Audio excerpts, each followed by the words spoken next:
Agora foi, galera. Dá uma olhada aí, por favor.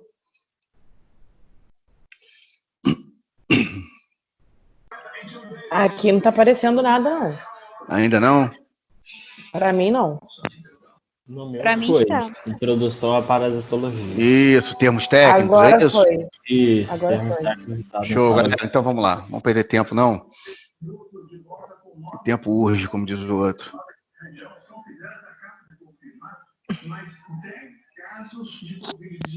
Então aqui, galera, aí mesmo esquema, tá? Se aparecer alguém aí querendo entrar, eu dou uma paradinha, volto lá e tal, mesmo esquema. Se tiver alguém, de repente, tá sem microfone, quiser perguntar alguma coisa, vocês passam para mim, por favor, e agiliza aqui pra gente. Bom, aqui é a continuação da última aula nossa, do último encontro nosso. Alguns termos técnicos, então, assim, vou passar mais rápido, porque tá aqui para vocês, mais, assim, mais didático possível, tá? Mas são termos que pra gente caminhar em parasitologia, e não só parasitologia não, tá?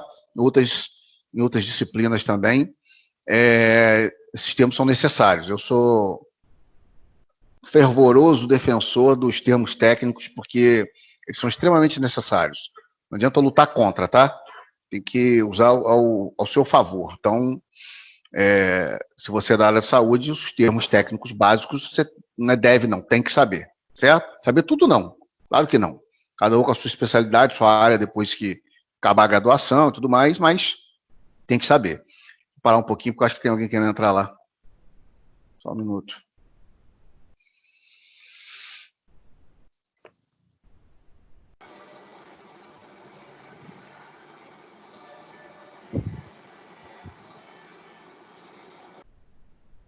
Bom, beleza. Então vamos lá, agente etiológico, vocês já me ouviram muito. Oi? Ui. Oi. Então vamos lá, agente etiológico. Nada, tranquilo. É o agente responsável pela origem da doença, né? Aí está aqui como agente infeccioso. Eu usei esse agente infeccioso entre parênteses aqui, porque a gente está falando de parasitologia, tá? Mas você pode ter um agente etiológico causador de uma enfermidade, uma patologia, de uma doença, que não seja necessariamente um agente infeccioso. Não é um micro-organismo ou um parasito, um protozoário, não necessariamente. Mas aqui, né, o nosso foco é infeccioso mesmo, eu coloquei entre parênteses como agente etiológico. Mas agente etiológico ou etiologia é exatamente o agente causador, que pode ser uma toxina, que pode ser um alimento, que pode ser uma droga ilícita, ou seja, um trauma, é agente etiológico, certo? Bom, antroponose, doença exclusivamente humana, eu coloquei como exemplo ali a filariose, se eu não me engano, até mostrei, se eu não me engano não, vou voltar aqui um pouquinho, eu mostrei para vocês a imagem de... Aí, ó.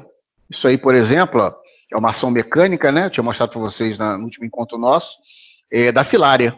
Filária essa que é transmitida pela picada de um flebótomo, né? De um mosquito. E aí compromete, obstrui a drenagem linfática. Então, os vasos linfáticos obstruídos.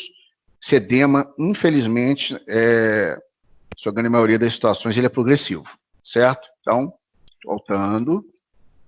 Antroponose, então, doença exclusivamente humana, né? Filariose, por exemplo. Antropozoonose.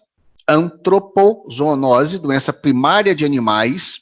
Como assim? Nós também somos animais, né? Só superiores. Então, quando você fala primária de animais, ou animais ditos inferiores. Então, doença primária de animais que pode ser transmitida ao homem. Exemplo, brucelose, na qual o homem é um hospedeiro acidental. Eu não sei, que eu me lembro, acho que ia comentar alguma coisa com vocês sobre brucelose na sala. Se eu não comentei, vou comentar agora. É uma antropozoonose, principalmente quando a gente acaba consumindo alimentos, né, derivados do leite de procedência duvidosa. E aí eu estou dizendo que procedência duvidosa é, por exemplo, um leite in natura, né, sem nenhum tipo de tratamento, de pasteurização, nem nada, e o indivíduo consome esse leite. Então, se a vaca que foi ordenhada, ela for positiva para a brucelose,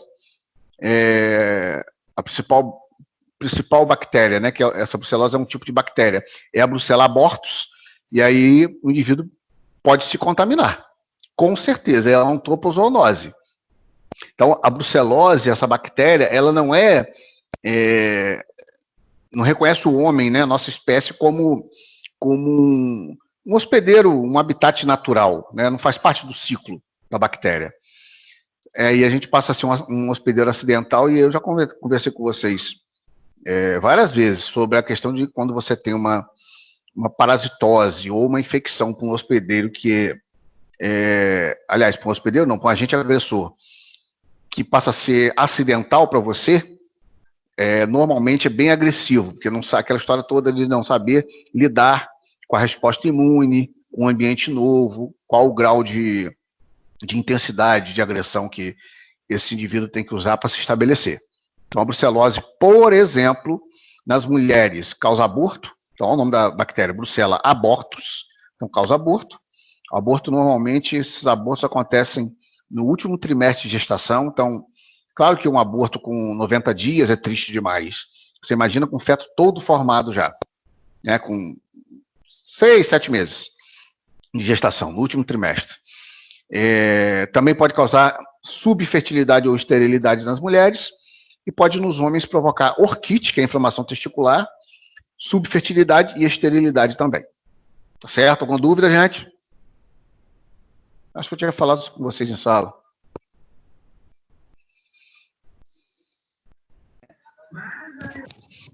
Professor, posso fazer uma pergunta? Vontade, vontade. Em questão desse parasita aí que é transmitido pela vaca, né? Geralmente, Sim. assim, a gente que mora aqui em São Fidélis aqui, acho que a Sim. maioria do pessoal pega o leite, né? Retirado diretamente da vaca, e ferve ele, né? Para consumir. Sim. Fervendo, Sim. elimina esse Elimina. Então, temperatura de fervura, em torno de 60 graus de ebulição, essa bactéria, ela sucumbe, tá? Ela não suporta. Você está me perguntando se, por exemplo, podem haver ou existir outros parasitos, outros micro-organismos, que são chamados de termoresistentes, né?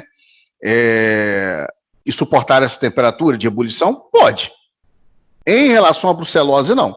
A Brucella abortus, né? Você vai eliminar com a fervura, aí em torno de 60 graus, ou seja, ferveu, né? Teve a fervura, você eliminou essa bactéria. Tá legal? Mas outros micro-organismos, se estiverem presentes, se forem termoresistentes, aí você não consegue eliminar. Certo? Show. Tá certo. Vamos lá, então. Zooantroponose, doença primária do homem, que pode ser transmitida aos animais. Por exemplo, a esquistossomose. Deixa eu falar uma outra. O Covid, né? O Covid-19, ele já foi... Acho que eu comentei isso com vocês também. Já foi isolado casos em cães e gatos. Então, o homem, primariamente, né, foi o hospedeiro, e pelo convívio com os animais, com a proximidade, com esses animais domésticos, né, inferiores, sendo assim, acabou contaminando esses animais. E aí, uma vez que contamina os animais, passa a ser uma zooantroponose e uma antropozoonose também, porque vai ser via de mão dupla, né? Tanto o homem pode contaminar um cão, um felino, um gato, por exemplo, quanto o gato ou um cão contaminado pode também transmitir para o homem. Tá legal, gente? Essa via de mão dupla vai existir. Tá certo? Bom, zoonose, doenças e infecções que são naturalmente transmitidas entre animais vertebrados e o homem. Eu coloquei exemplo ali de doença de Chagas, né? O mal de Chagas. Depois a gente vai ter uma parte só de cada parasito desse, falando de doença de Chagas, de esquistossomose, de leishmaniose, que são as parasitoses de maior importância no nosso país, tá? Outros países têm outros tipos de parasitose de maior importância.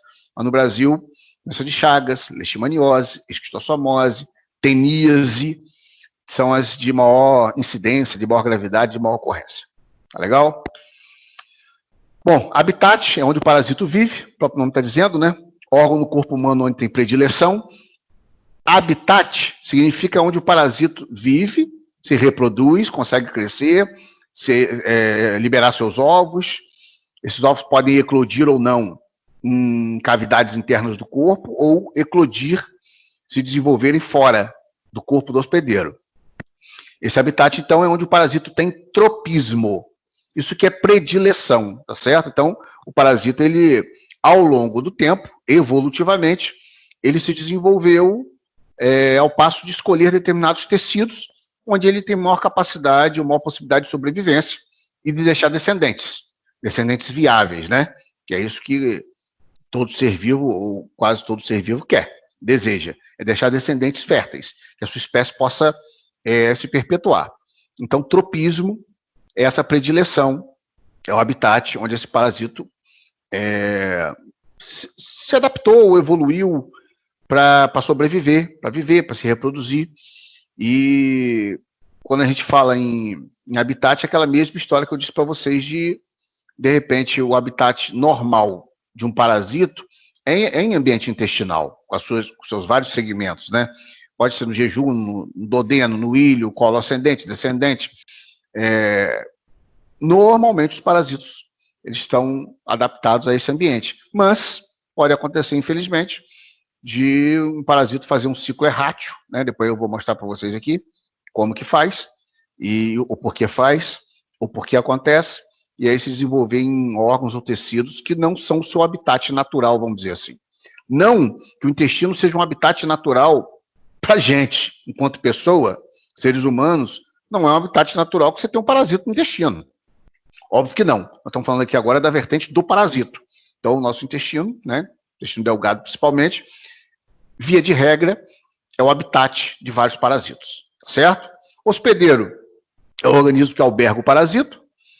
Hospedeiro definitivo é o que apresenta o parasito em fase adulta ou em fase de atividade sexual. Isso aqui é meio redundante, tá, gente? Eu coloquei aqui isso assim dessa maneira porque você vai encontrar em livros assim. Tá certo? Então, parasita em fase adulta ou em fase de atividade sexual, mesma coisa. Se ele está na fase adulta, se ele sofreu maturação, né, adquiriu maturidade, ele vai estar na fase sexual. É porque tem alguns parasitos que mesmo em fases jovens, não fase adulta, fases larvares ou larvais, conseguem se reproduzir. Tá? Então, por isso que eu coloquei aqui fase adulta ou fase de atividade sexual. Hospedeiro intermediário é o que apresenta o parasita em fases imaturas ou fase assexuada. Então, aqui é o seguinte, gente. Quando se fala em hospedeiro intermediário, é onde o parasito não consegue, via de regra, se multiplicar.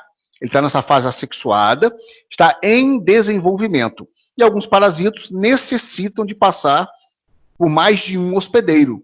Lembra? Até para frente aí tem. São os heteroxênicos, né? Necessitam de pelo menos 2 hospedeiros de espécies diferentes, óbvio, né? Na mesma espécie, para conseguir completar seu ciclo, sua maturação e, consequentemente, conseguir se reproduzir. Tá certo? E aí é o seguinte, quando se fala assim, hospedeiro intermediário, está na fase imatura, então não se reproduz, isso aqui não quer dizer que não traga danos, tá? Que não tenha lesões. Perdão, longe disso.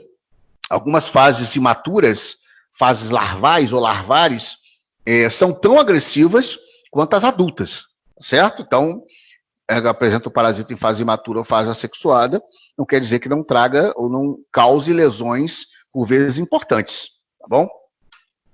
Infecção, penetração e desenvolvimento do agente infeccioso no corpo do homem, é chamado de endoparasito, endo, porque está dentro, e infestação é fora, são os ectoparasitos, né?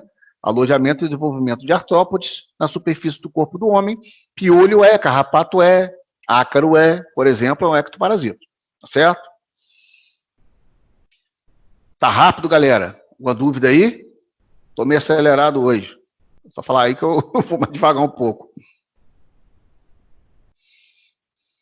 Não, tá tranquilo. Você deve estar tomando um cafezinho, né? Não tô não, cara. Rapaz, então, se você fosse apostar, você perdia, hein?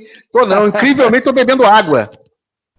Que isso? Incrivelmente. Não, se eu estivesse bebendo café, eu tava agarrado no teto, sei lá. É água, por incrível que pareça. Mas vamos lá. Parasitismo, então. Aqui está a associação, claro, eu vou corrigir isso aí antes de mandar para vocês. É a associação entre os seres vivos, onde um tem benefício, a canção fala isso também, e o outro não, que é o hospedeiro, né? Endoparasito dentro do corpo, ectoparasito fora do corpo. Lembra aquela máxima de parasitismo, pra você não ter dúvida, numa prova, numa avaliação que a gente for fazer na faculdade aí, num concurso que você possa prestar e cair alguma coisa, algum tópico relacionado com isso, sempre que houver unilateralidade de benefícios, não esqueçam isso, essa relação é parasitária. Unilateralidade parasitária, tá certo? Quando você fala em microbiota intestinal, a nossa microbiota intestinal, em equilíbrio, né, fisiologicamente falando, você não tem parasitismo. Você tem um micro-organismo, mas a relação não é parasitária, porque você tem benefício duplo, tá certo? Tanto o ser humano se beneficia quanto o parasita, como o micro-organismo se beneficia também, tá certo? Tá bom, gente? Bom, parasita errático ou ectópico vive fora do seu habitat natural, tinha falado para vocês, então um parasito que deveria, aliás, não deveria estar no corpo humano, tá? No nosso corpo, mas a gente se contaminou por algum descuido ou algo que aconteceu que a gente se contaminou, e aí esse parasito que tem a sua adaptação, o seu tropismo, o seu habitat, lembra? A sua predileção, a sua adaptação para o intestino delgado, infelizmente, ele faz uma migração via traqueia, chega nos brônquios, bronquíolos, e lá vai ele para o trato respiratório. E, normalmente, esses parasitos causam grandes danos quando estão fora do seu habitat natural. Então, de novo, parasita errático, errátil ou ectópico, sinônimos, mesma coisa. Dúvida, galera? Toca o burro. Não, Então, tranquilo. Então, vamos lá. Parasita obrigatório é aquele incapaz de viver fora do hospedeiro, como plasmódio, toxoplasma gondii. Então, esses indivíduos aqui, eles têm que estar parasitando um hospedeiro para eles sobreviverem. Tipo, fazendo uma analogia com os vírus que a gente falou, certo? Então, como os vírus também são micro-organismos intracelulares obrigatórios, alguns parasitas eles têm que estar contaminando, infectando, albergando, né, sugando as energias, os nutrientes de algum hospedeiro para eles sobreviverem. Parasitemia, número de parasitos no sangue. Então, quando você fala em parasitemia, é o quantitativo de parasitas circulantes no sangue, tá? Na circulação, no fluxo sanguíneo. Não é no fígado, no intestino, no pulmão, nada disso. É circulante. Quantas larvas estão circulantes? Quantos cistos estão circulantes? Isso é parasitemia. Isso aí, estão careca de saber, a gente já conversou. Heteroxênico possui hospedeiro definitivo intermediário, né? Então precisa de pelo menos 2 indivíduos para completar seu ciclo de vida, ou ciclo vital, que é nascer, crescer, reproduzir e depois morrer. E monoxênico resolve toda a sua questão de ciclo, de ciclicidade, em um único hospedeiro definitivo. Tá certo? Exemplo eu falei de heteroxênicos já. Por exemplo, leishmaniose, esquistossomose. E monoxênico, umzinho que nós comentamos em sala também, que acho que, para não errar, 98% das pessoas na infância tiveram ascaris. Ascaris lumbricoides, né, popularmente conhecido como lombriga, ela resolve o seu problema, seu ciclo de vida em um único hospedeiro. Que hospedeiro? Nós. A nossa espécie. Tá legal? É inofensivo, né? Né, galera? Ascaris. Problema nenhum, não mata ninguém, não tem problema, não vai trazer grandes danos. Traz sim, nós conversamos em sala. Quando faz falsa via, não foi? Ou seja, faz um ciclo errátil ou ectópico, quando migra, não é isso? Aí pode provocar obstruções. A gente falou disso em sala.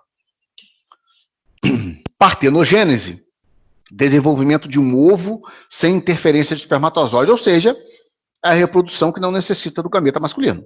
Isso é partenogênese. Patogenicidade é a habilidade do agente infeccioso provocar lesões. Esse negócio de gostar, né? Cada um gosta de uma coisa. Quando eu digo eu gosto, eu uso mais patogenicidade do que virulência. É um termo que está até mais para frente ali. Porque virulência... Oi. É para aceitar aí a Shirley? Tá legal, vou lá. Obrigado.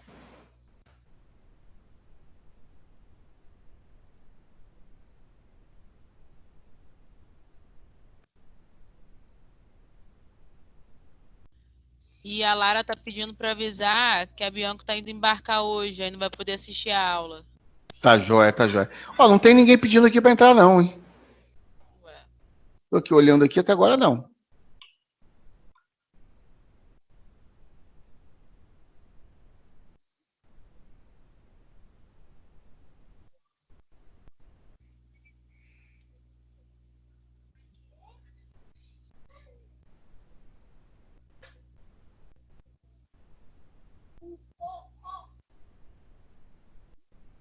Ah, agora apareceu o Lucas.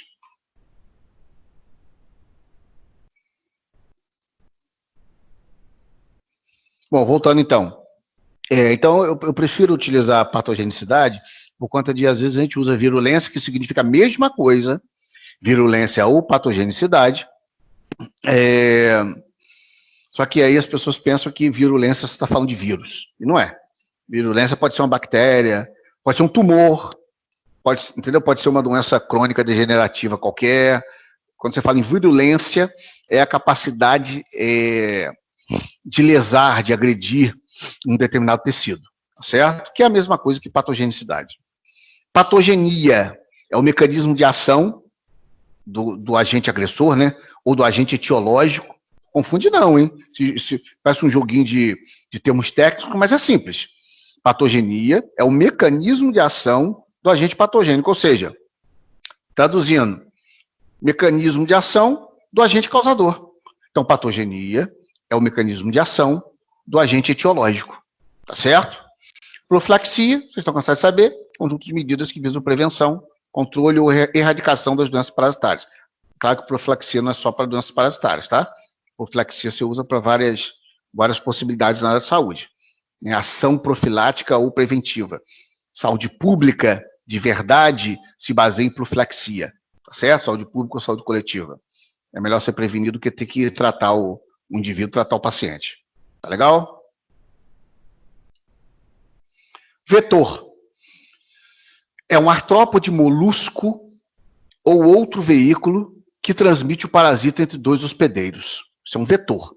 É um artrópode, molusco ou outro veículo que transmite o parasito entre dois hospedeiros. Isso é um vetor, então de um para o outro. Vetor biológico é quando, além de ser transmitido, o parasito também se reproduz ou se desenvolve no vetor. Tá certo? Então, por exemplo, eu falei de leishmaniose, que é transmitida pela picada de um mosquito. Por exemplo, a leishmaniose tegumentar. Tem a visceral e tem a tegumentar, né? Ou cutânea, mesma coisa.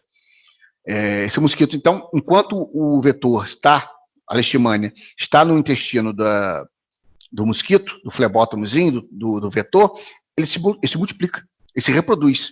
Não só quando ele é transferido para um cão ou para o ser humano, tá certo? Então ele se reproduz, se multiplica, mesmo dentro do vetor. Vetor mecânico é quando só ocorre a transmissão do parasito. Não se reproduz nem se desenvolve no vetor. Então, sei lá, um copo, que é uma substância inanimada, sei lá, um copo de plástico, por exemplo. O indivíduo bebeu água, o indivíduo contaminado, o outro foi lá, bebeu água também, e aí se contaminou. Isso é um vetor mecânico, não ocorre multiplicação no copo, né? Naquele material, no plástico, no polipropileno, sei lá, que for o material desse copo, desse talher. Atua como um agente transmissor, único e simplesmente.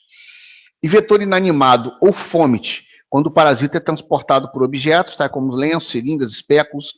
Aqui, quando você fala em vetor mecânico, vetor inanimado ou fômite, é praticamente a mesma coisa. Só que você deixa o vetor inanimado e esse termo fômite, normalmente, com equipamentos, né, ou materiais da área da saúde, né, materiais hospitalares, seringas, espéculos e pinças e por aí vai. Né, que o vetor inanimado ou fômite. Pode falar à vontade, sem problema. Mariana e a Shirley pedindo para entrar. Ah, tá, vou lá. Obrigado.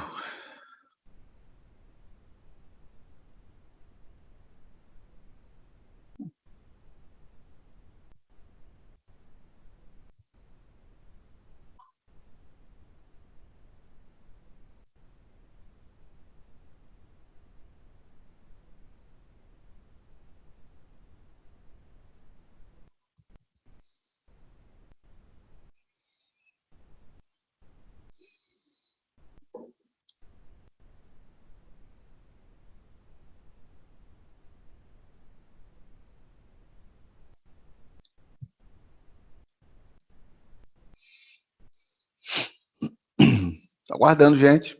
São duas pessoas, não são? Apareceu ninguém aqui não pedindo. Ah, então não sei. Elas estão pedindo aqui no grupo. Pra poder... Tô aqui, ó. Vou avisar que não tá aparecendo.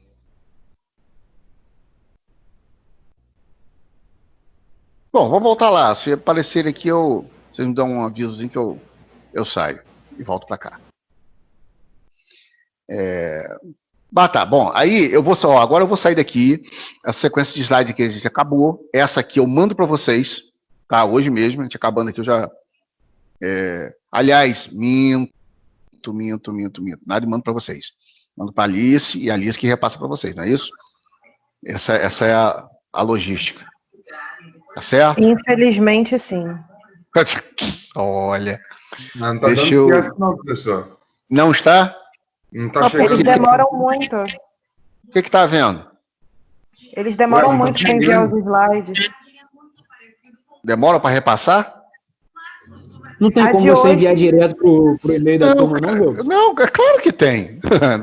Não teria problema nenhum. Só que a gente recebeu, vamos dizer, aí não é nem orientação, é determinação mesmo, né, da faculdade que enviasse para a Alice é responsável para enviar isso para vocês. Entendeu? Eu posso dar uma mexida aí para ver se Pronto, eu- semana se tivesse. passada, né? né? Bom, infelizmente, eu poderia O sim. slide de mas- 2 semanas atrás chegou hoje. De Entendi. 2 semanas, nem de semana. Nem de semana Entendi. passada. Internet de escada, porque eles Do- usam lá. Oi. O slide do dia 16 foi mandado hoje, professor. Do dia 16 atividade. Entendi. Não, eu vou fazer o seguinte, acabando aqui, eu já vou mandar para ela. Vou mandar por e-mail e vou ligar, não vou nem mandar mensagem. Vou ligar. Vamos seguir, ela vai me atender, ou se não puder, daqui a pouco ela vai retornar. E aí eu vou pedir para dar uma acelerada, mandar o quanto antes aqui para você. Tá bom? Deixa Tá comigo. bom, Vou tentar. obrigada. Não, tranquilo. Então, galera, aí eu vou sair aqui, tá? Interromper esse aqui, pra gente compartilhar outra sequência de slides aqui. Espera um pouquinho, vamos lá.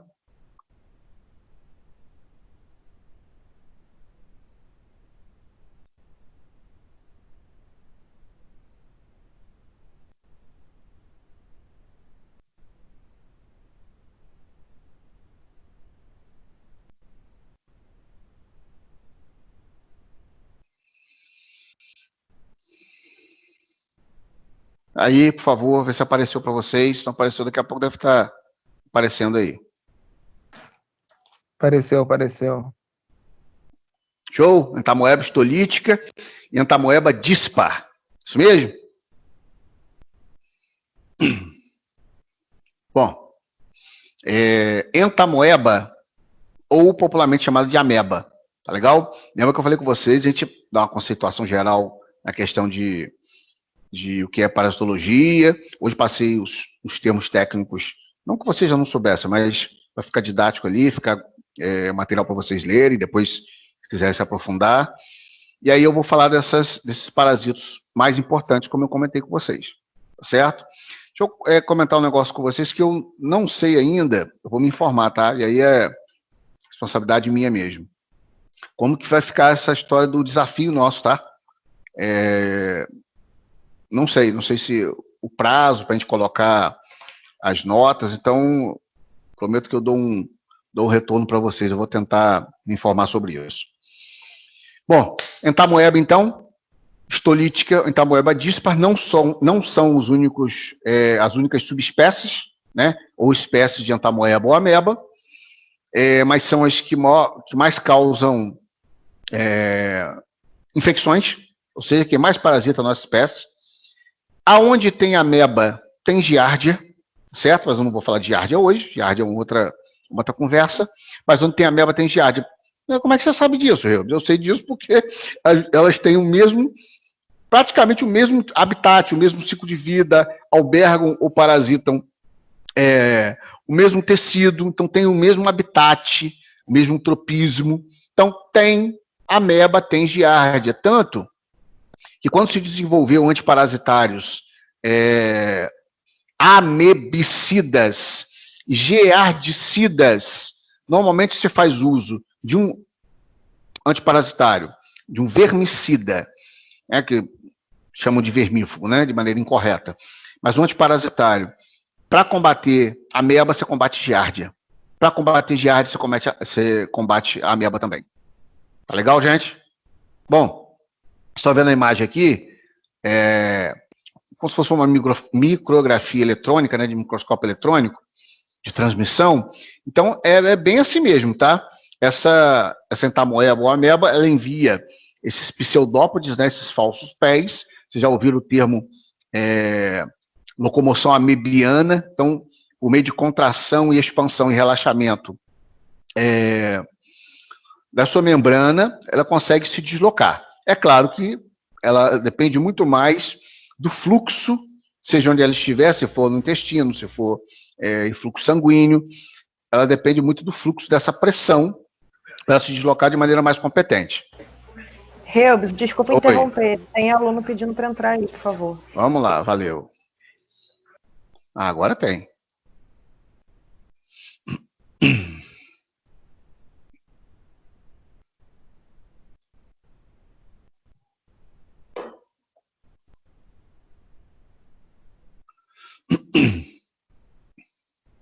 Então é isso. Então esse deslocamento, a ameba, por exemplo, ela não tem uma competência de deslocamento tão grande quanto outros parasitas que a gente vai ver, que tem flagelo, né? Como a própria giardia tem flagelo, ela é flagelada, então ela tem uma mobilidade maior, ela se desloca de maneira mais rápida.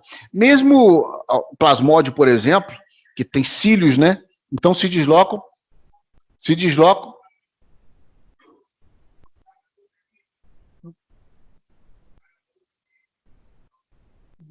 Só um minutinho. É quem? Júlio. Quem é Júlio? Nome?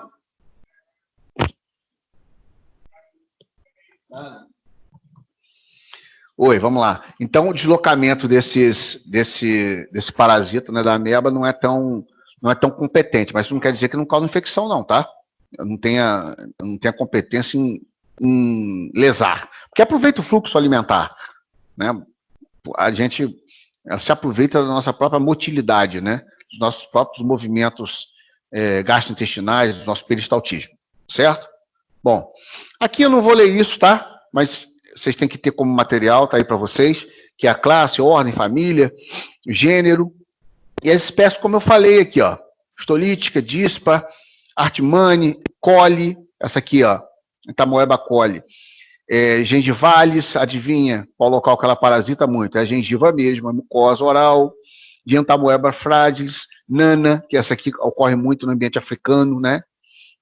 No continente africano, na África do Sul. Então, tá aqui como informação para vocês.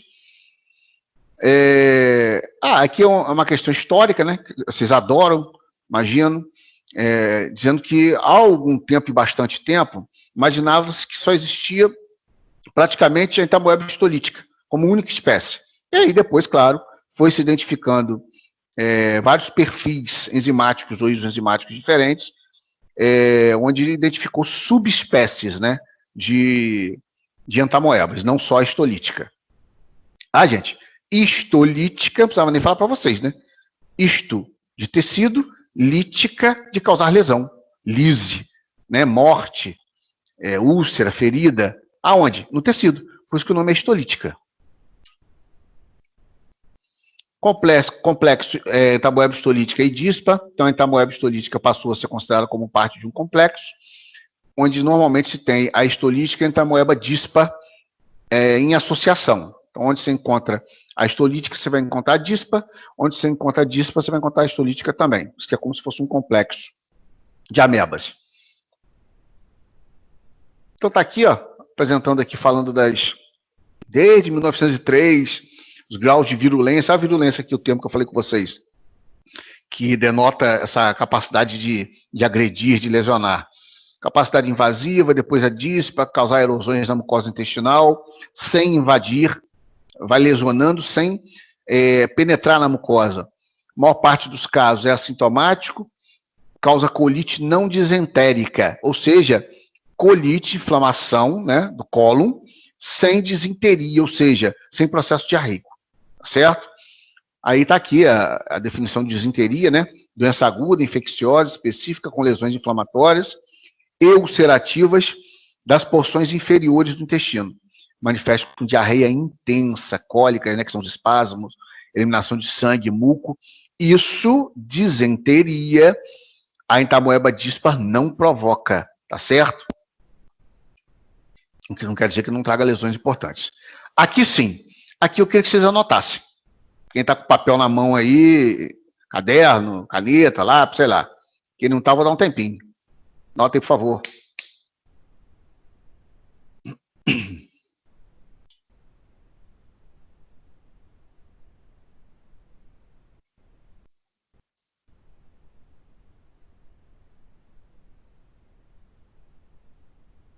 Pode, galera. Dá ok para mim.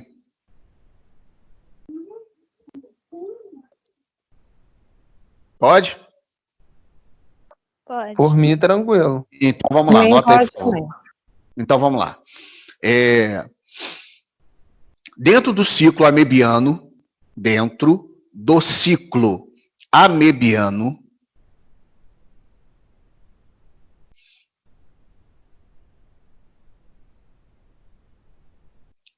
o trofozoito, tá lá na tela lá, ó.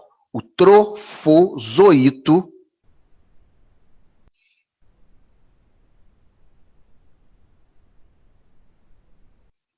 é a forma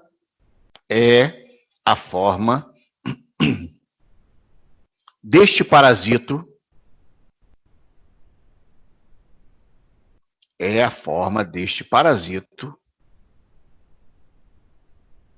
com grande competência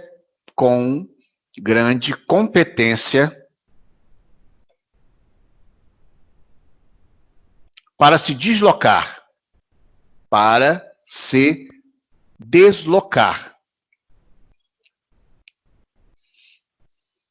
vírgula. Porém, Peraí, é a forma desse parasito com grande competência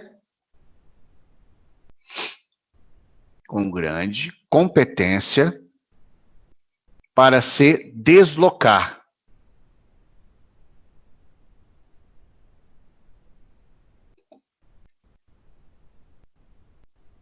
Vírgula.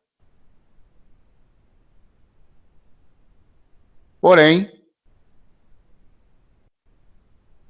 não possui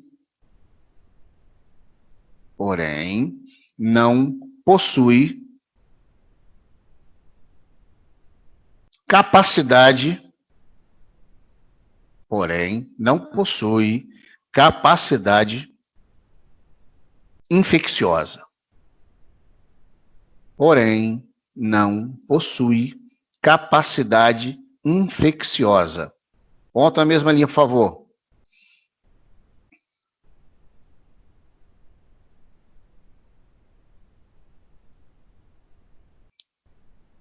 A fase de metacisto, tá aí no slide aí, ó. A fase de metacisto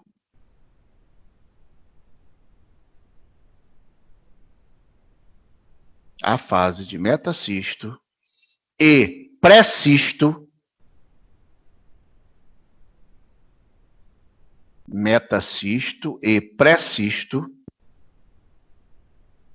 também não possuem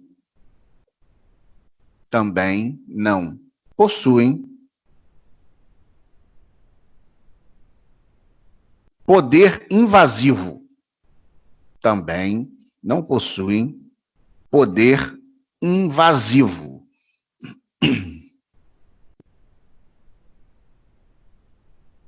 Vírgula. Onde somente o cisto, somente a forma de cisto, né? Onde somente o cisto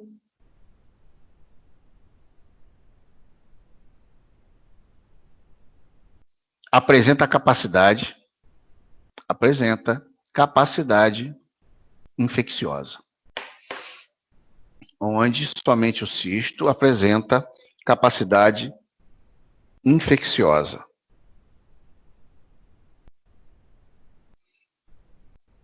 Tá certo, galera? Então, show de bola. Vou continuar aqui, então. Ciclo evolutivo monoxênico, né? Então, não precisa de vários hospedeiros. Desculpa. Oi. Oi. O cisto apresenta capacidade, é porque meu sobrinho falou aqui na hora, eu não Sim, consegui. sim. Apresenta capacidade infecciosa. Tá, obrigado. Tá certo? Então, quem contamina o indivíduo de fato é o cisto. O cisto é o infectante. Tá certo? As outras formas, não. Aqui, ó, é bem o que esse slide aqui está mostrando. Tá certo? Então, ó. Então, infecção por ingestão de cistos. Tá aqui, ó. Essa é a forma infecciosa. Ingestão como? Tá aqui, ó. Alimento contaminado, água contaminada, unhas, né? Dedos, mão mal higienizada, contaminada com esses cistos. Aí esses cistos vão estar onde? Já falei, na água, no alimento, num toalete, no banheiro que você usou e não fez higienização correta. Então, o indivíduo se contamina. Após essa contaminação, olha aqui, ó, a possibilidade de localizações. Pode provocar abscessos pulmonares, abscesso hepático, vai vendo, hein? Úlceras do intestino grosso, abscessos pulmonares, amebas habitam o intestino grosso via de regra, tá certo? Então, tem todos esses locais onde a ameba pode se desenvolver provocando lesões importantes. Eu lembro que eu comentei aqui, ó, abscesso cerebral. Lembra que eu comentei com vocês do menino lá nos Estados Unidos, tal, que morreu de cefalite amebiana, quadro agudo. Então, via de regra, habita assim, intestino grosso, e ali se multiplica e vai sendo liberado com conteúdo fecal, contaminando solo, água, hortaliças, né? Aquela água, de repente, contaminada, milhares de trofozoítos, né? Que é a forma não infectante. Essas amebas prontas, né? O trofozoíta vão morrer no ambiente. Só que parte são cistos. Os cistos resistem, vocês lembram por quê? Forma aqui uma carapaça, uma membrana envoltória, normalmente proteica, que vai proteger esse cisto no ambiente, até que ele possa encontrar o hospedeiro e se desenvolver. Então, esse indivíduo libera aqui, no conteúdo intestinal, milhares e milhares de cistos infectantes, obviamente microscópicos, se você não vê, se o alimento está tranquilo, que a água está limpinha, está cristalina, isso por vezes não quer dizer nada, pode ser uma água, né, ou um alimento altamente contaminado. Dúvidas, por favor?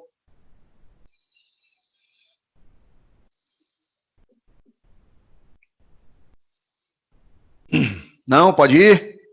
Então vamos. Ó, ingestão de cistos, desencistamento, ou seja, rompeu aquela membrana proteica que estava protegendo. Então aqui, ó, aí saiu as formazinhas, né, os parasitos, as formas larvares, e aí no intestino grosso, na luz, né, ou no lume do intestino grosso, começa todo o seu ciclo, formando pré-cisto, depois a fase de cisto, ó, fezes formadas, tal, e eliminação. Esse aqui, ó, é o ciclo que a gente chama não patogênico. Entendam, por favor, gente, não sei se eu consegui, quando a gente comentou antes lá, conversar isso com vocês de uma maneira tranquila. Quando você tem um parasita e ele está no seu habitat natural, o habitat é natural para ele, não para nós. Estamos servindo de hospedeiro, tá certo? Mas é claro que quando ele está no seu habitat natural, onde ele tem tropismo, onde ele está adaptado, as agressões são relativamente, proporcionalmente menores. Vão acontecer, mas são proporcionalmente menores, certo? Então é esse ciclo aqui que você está vendo, ó. Toda essa sequência aqui, ó, até ser eliminado pelo conteúdo fecal. E aí contaminar outra pessoa ou esse indivíduo se recontaminar, tá? Que não é incomum. Então, o indivíduo contaminado aqui não usa um antiparasitário, ainda não tem hábitos, vamos dizer assim, de higiene pessoal muito adequados, aí ele se autocontamina e fica nesse ciclo aqui, ó. Só que, por vezes, pode ocorrer um ciclo chamado de patogênico. Não que o daqui não seja agressivo, mas esse outro ciclo aqui é muito mais agressivo. Por que é muito mais agressivo? Aqui, ó, fígado, pulmão, né, pulmões, pele e encéfalo, sistema nervoso central, cérebro. Certo? Onde, infelizmente, vai lesionar, vai tentar romper a membrana desses o tecido, né, a parte do tecido conjuntivo desses órgãos aqui, para se estabelecer e fechar o seu ciclo, conseguir se reproduzir. Só que não vai ter esse sucesso tão grande quanto se fosse no intestino. Só que eu não penso, por ele não ter esse sucesso tão grande de reproduzir, que ele não vai provocar lesões, e lesões por vezes importantes.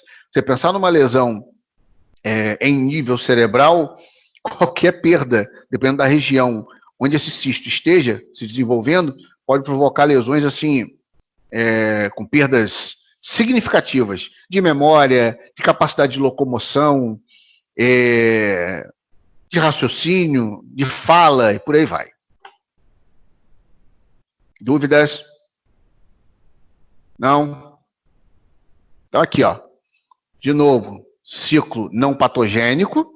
De novo, agride, mas é uma agressão, vamos dizer assim, controlada, porque ele está no seu habitat, né? Está na sua predileção, no seu tropismo. E aí vai se multiplicar, vai formar cisto e vai ser liberado. Quando sai na forma de metacisto, morre no ambiente. Legal. Agora aqui, por vezes, faz um caminho. Aí você me pergunta, como, Rubens, que vai chegar lá no cérebro? Como que vai chegar no pulmão, nos pulmões? Como é que vai chegar no fígado? Aqui, ó, como é que ele chega? Por vezes, consegue romper a mucosa do intestino. E quando rompe a mucosa do intestino, vai expor leito vascular. Ou seja, os vasos vão ficar abertos.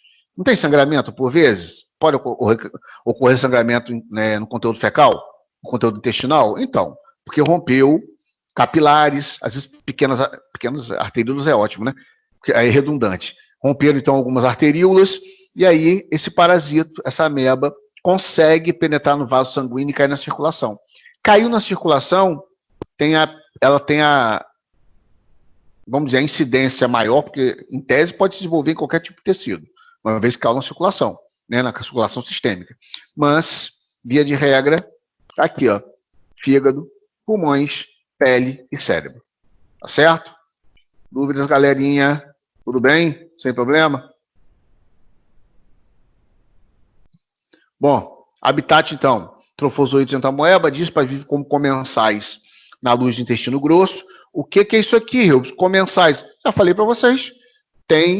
As agressões ocorrem, mas de maneira mais leve, vamos dizer assim, no intestino grosso, porque é o local de habitat, é o local onde estão adaptados. Em algumas circunstâncias, ulcerações intestinais, abscessos hepáticos, cutâneo, pulmonar, e raramente no cérebro, raramente ocorre. Tem gente me chamando lá? Vai lá. Tem. Google brasileiro.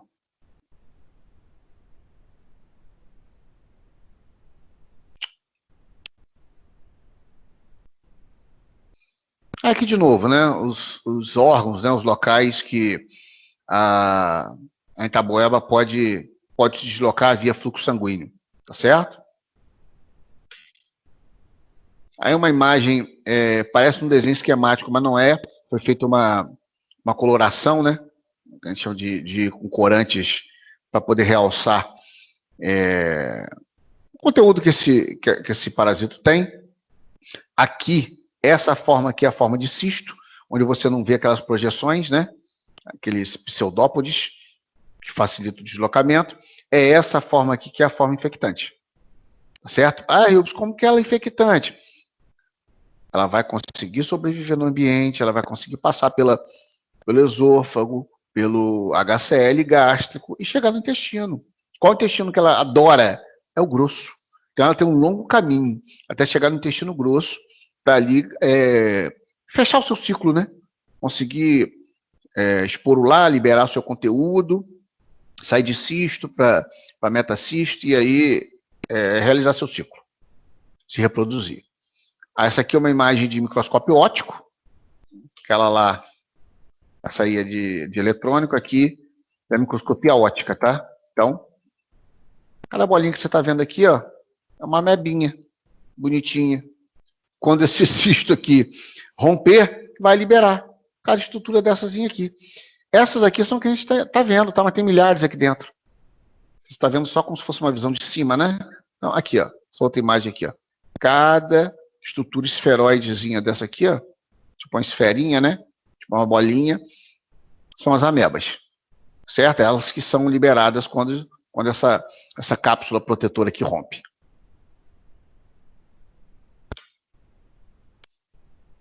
Transmissão, já falamos, mas está aí bonitinho, didático, né?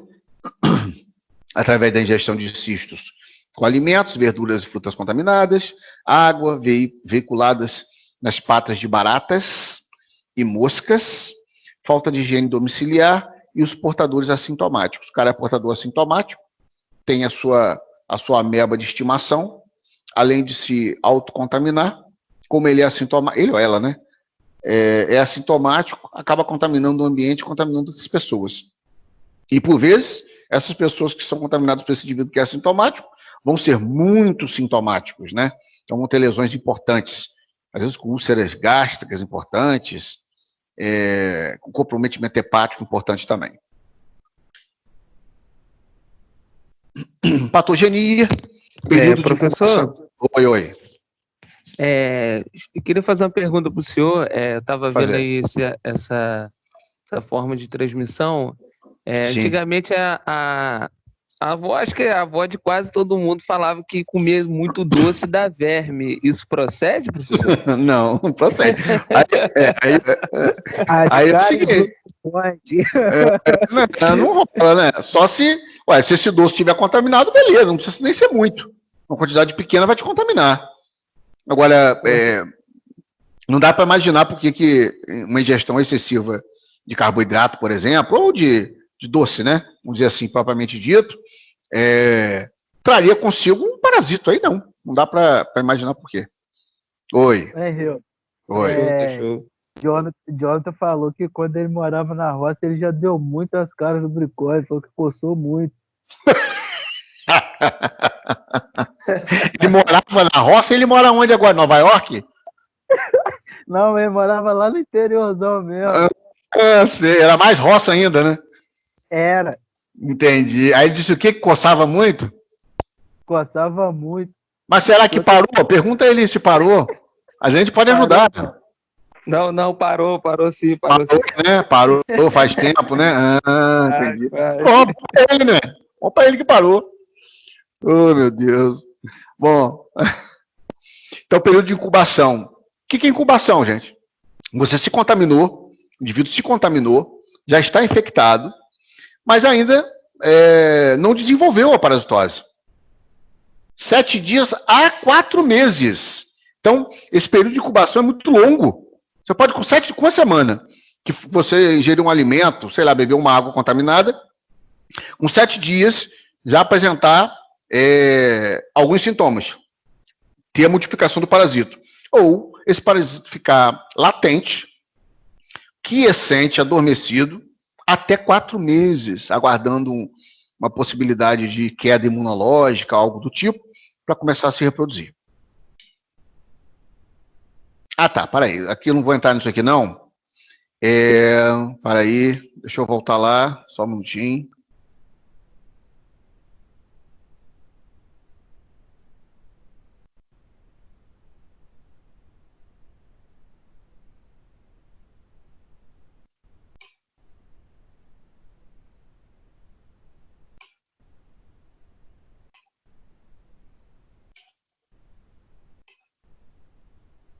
Galera, vê se aparece isso aí para vocês, por favor. As 2 perguntinhas aí. Apareceu. Apareceu, né? Então vamos embora, vamos mandar bala. 8h30 já, senão não dá tempo. Ó, lembra do meu e-mail, né? eubs.gama@sensupeg.com.br. Sim. Show, então. Vamos embora, cai dentro aí, manda bala e manda para mim. Deixa de mandar não, hein? Hoje? Agora, vamos embora. Agora, vamos lá, tô aguardando aqui. Mandando, eu já vou dando ok. Que isso, Reubs? Vambora, rapaz, pode chorar, bora. Que Ué, isso, pode Reubs? isso, professor? Pode isso? Que isso, hein? Se pode. Já tá podendo, vambora. Tô aguardando vocês aqui. Reubs, é difícil, não vou conseguir responder. Não tem problema, pelo menos começa. Começa a fazer. Acabou, manda para mim que eu já dou uma olhada aqui e já mando um recebido. Lembra que eu não sei como é que vai ser a questão de nosso desafio. Pode ser que eu use essas atividades que a gente tem feito aí como desafio, tá? Pode ser. Não tô falando que vão ser, mas pode ser. Então não deixa de fazer, não. Show?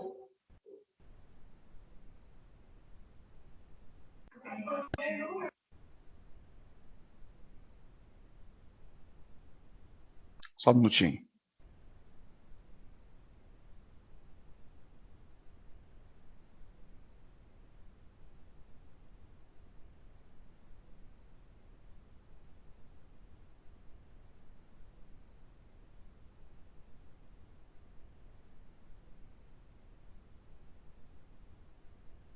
Ô, Reubs,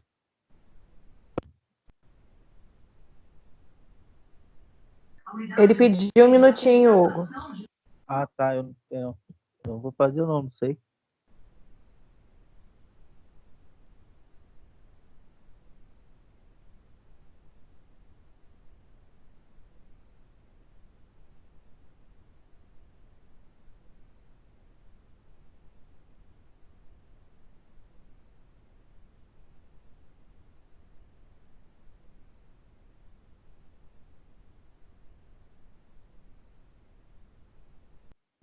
Camila, boa noite. Coloca no grupo lá o e-mail dele para mim, por favor.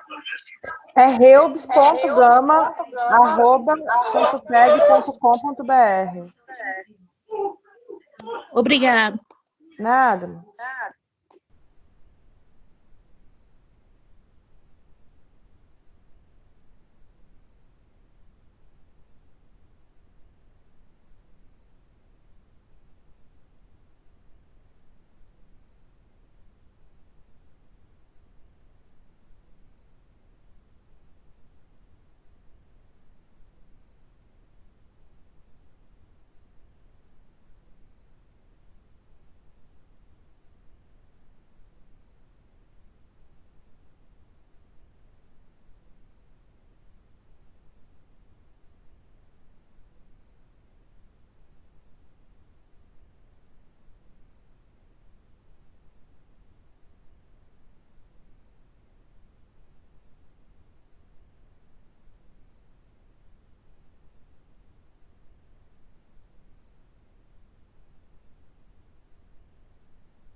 Pô, perguntinha osso é essa, hein?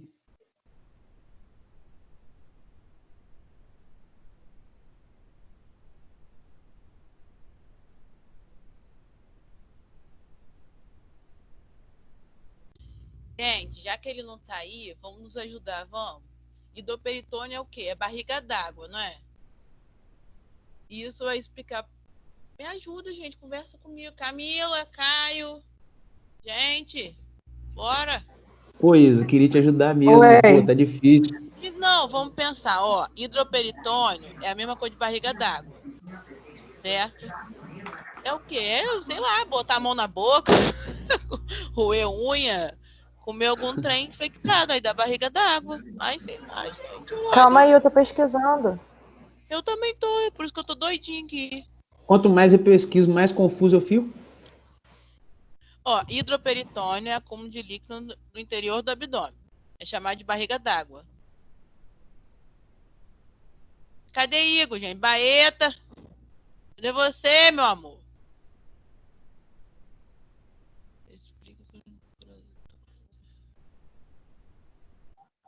Eu tô aqui, ué, mas não sei de nada mesmo. Ajuda! Eu não sei. Mundo, todas as cabeças. Kelvin tá onde? Rafaela. Eu tô pesquisando. Gente, ó. Difícil chegar em Nova York. Vamos pro grupo.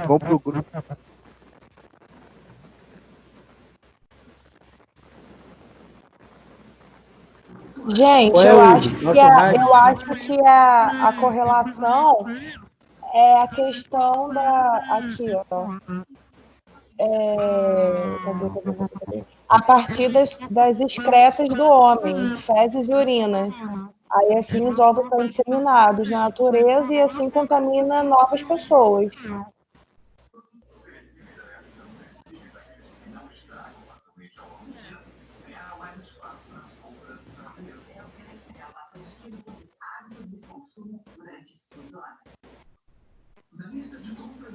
Tá falando que é da água, né? Pra filtrar, né?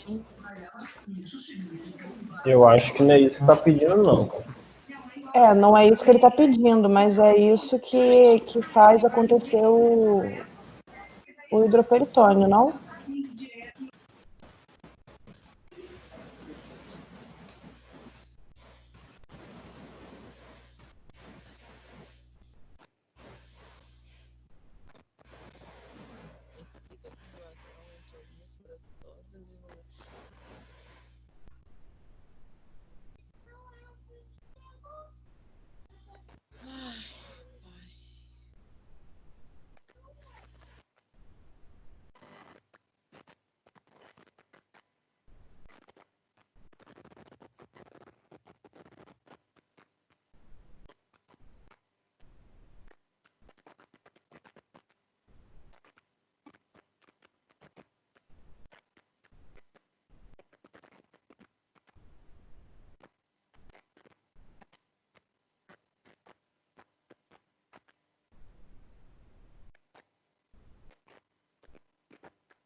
Pessoal, boa noite. Eu acho que a número 2 tem a ver com o fígado. Ele está perguntando qual para justificar a afirmativa, a ação mecânica parasitária pode causar icterícia. Bom, eu creio que sim, devido ao parasito chegar ao fígado. Com isso, porque icterícia tem a ver com o fígado. Então, eu imagino que o caminho seja isso aí. E tem a ver com o fígado. Vocês concordam, discordam? O que vocês acham em relação ao número 2? Eu concordo. Eu concordo. Eu não consegui ouvir direito o que você falou, Valdinei. Então, Camila, eu disse que em relação, ele está pedindo para justificar a ação mecânica parasitária pode causar icterícia. Eu creio que sim, porque o parasito ele pode chegar ao fígado e quando ele chega ao fígado ele pode causar danos, o que pode levar à icterícia. Só que eu não sei desenvolver a minha resposta, mas eu imagino que seja isso, que tem a ver com isso, com o fígado. Sim. Eu acho também. Esse negócio aqui do hidroperitônio tem relação com o aumento dos órgãos, o aumento do baço, do fígado, por causa da obstrução nas veias? Eu sei que é um negócio da estosomose, cara. Pra dar barriga d'água. Então, eu já tô aqui. É por água e por caramujo. Sim, isso eu sei, mas ele tá pedindo... Dos vasos que ele tava falando. Ele está pedindo o desenvolvimento do hidroperitônio. E o que eu achei na internet é que a barriga aumenta de tamanho porque as veias do baço e do fígado são obstruídas. E isso faz com que eles aumentem. Pelo que eu entendi, que o parasita ele se instala nos vasos, tanto do intestino, do urinário e do fígado. Aí ele passa a se reproduzir dentro do organismo. Por isso que deve haver um inchaço. Quando foi decretado estado de emergência global. Hoje o Reino Unido ultrapassou a marca de 21 mil mortos. Gente, não foi pra gente pensar por aí, nada de mandar na descrição. trabalho. E alertou para o perigo de se baixar a guarda antes do tempo. O tipo de volta às aulas.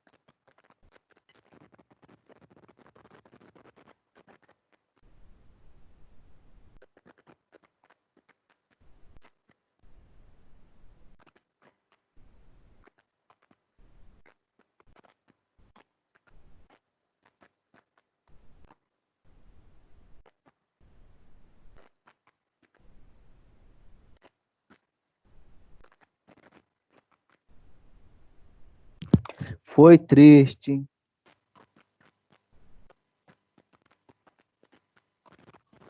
Chorei largado. Tá brabo, mano. Complicado. Tá doido, tá bronca, filho. Passa o rádio aí, mano. Eu vou falar com você. E eu entrei na aula, pô. Tava trabalhando, mano. Camila manda Não deu mensagem pra pra correr. Isso aí não faz diferença não, mano. Eu tô desde o começo da aula, mas... Pede ajuda a ela. Mas ele explicou no começo, não explicou não o que que era? Não exatamente. Falou sobre, né? Tá. Entendi.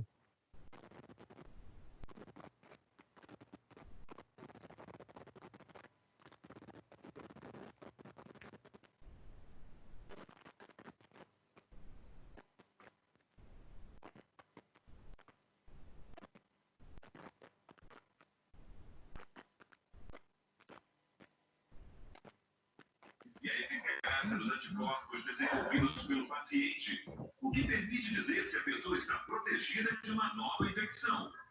Eu achei aqui também que conforme os vermes põem os ovos, a barriga do hospedeiro incha. A notícia vem no momento em que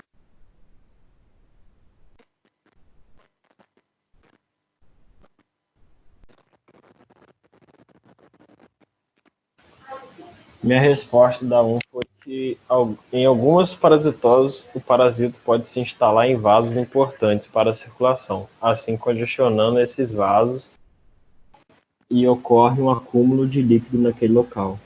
Vocês concordam? É o que eu tinha falado, bebê. É, mas é líquido mesmo que acumula?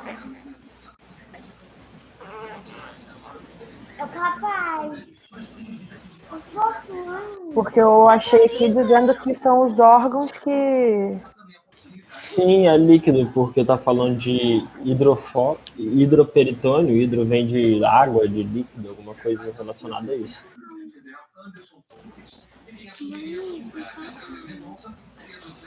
Catar... Bem, essa foi a minha interpretação.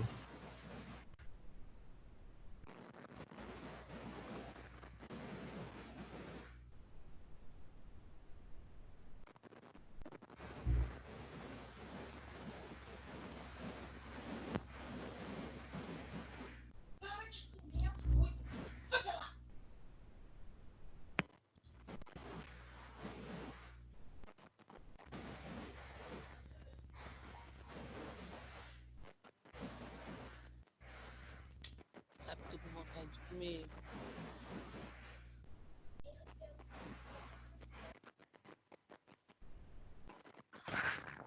Kevin, a Lara e a Rafaela estão pedindo para você repetir, por favor.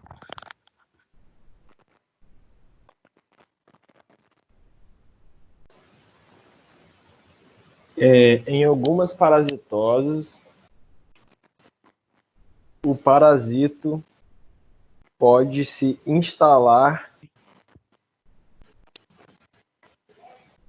em vasos importantes para a circulação, assim congestionando esses vasos e ocorrendo um acúmulo de líquido naquele local.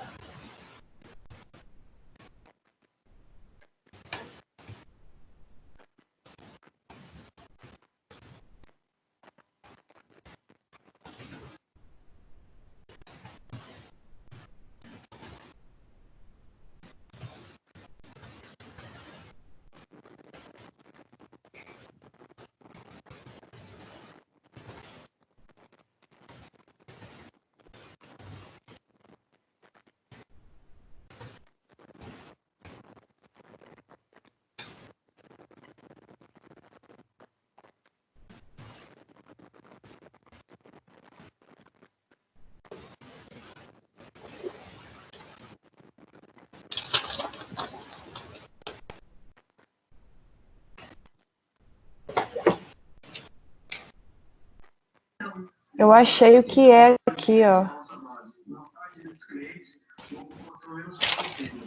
É o extravasamento do plasma sanguíneo para o interior da cavidade abdominal, principalmente através do peritônio, provocando por uma somatória de fatores. Mas aqui no caso não é uma somatória de fatores, é a esquistossomose que causa. O líquido, então, no caso, é o plasma sanguíneo.